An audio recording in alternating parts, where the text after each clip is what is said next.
All right, we're going to start out by asking a very simple question.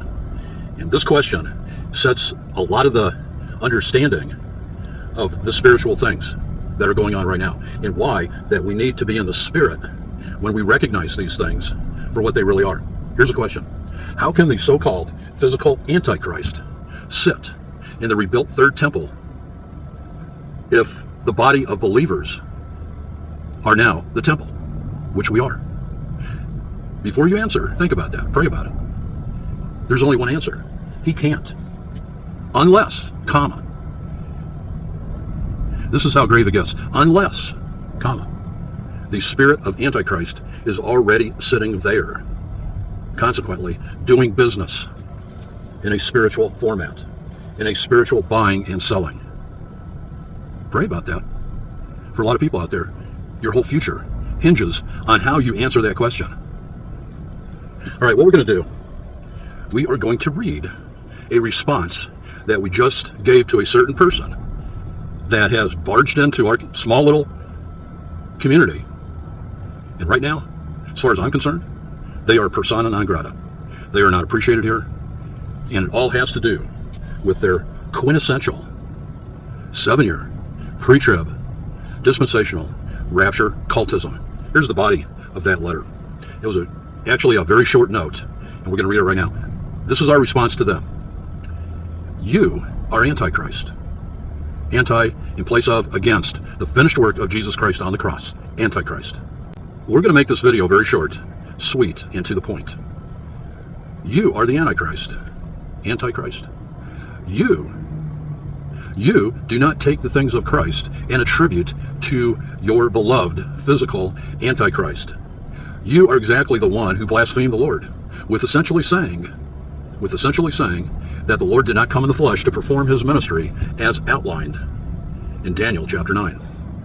May the Lord rebuke you and all your 7-year dispensational pre-trib rapture cultists and cultism. You have committed blasphemy. Take your 6-pointed star, name it, number of a man, and go away.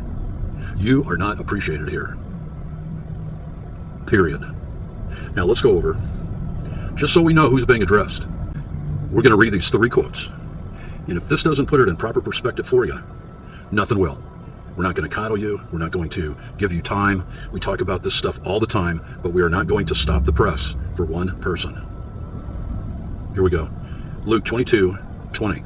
This cup is the new covenant in my blood, which is poured out for you, for all people, all races. This is not physical Jewish supremacism. This is out to all people, all races, willing to accept the blood of Christ. So don't go into your claptrap about this is only written towards the Jews. Everything according to you is written towards the Jews. The physical heritage that went away at the cross. Period. If you don't get that, and if you don't get what Christ told Nicodemus, you're just missing the whole point.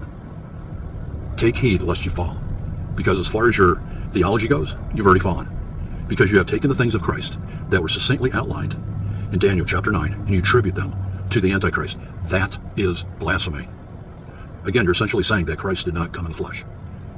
Period. Let's go to Matthew 26:27-28. Each of you drink from it, for this is my blood which seals the covenant between God and his people. And by the way, the Lord prayed that the Father would not take them out of this world, but to keep them from the evil one. To keep them from the evil one. 1 Corinthians, let's go over there. Final point. 11:25. This cup is the new covenant in my blood. Do this as often as you drink it in remembrance of me. We've said all that we've come here right now to say. So if this message if this message doesn't pertain to you, then pass it along to somebody who you think would benefit from it. Because they are part. The 7-year pre-trib dispensational rapture cultism, they are part and parcel of the great falling away. Somebody needs to get this word out to them. So in that respect, somebody needs to. We're doing our best here. We're trying to row that boat, just like everybody else. Just like everybody else. See if there's anything more.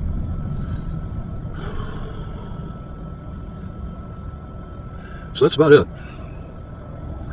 And if this does pertain to you, take it with a word of caution.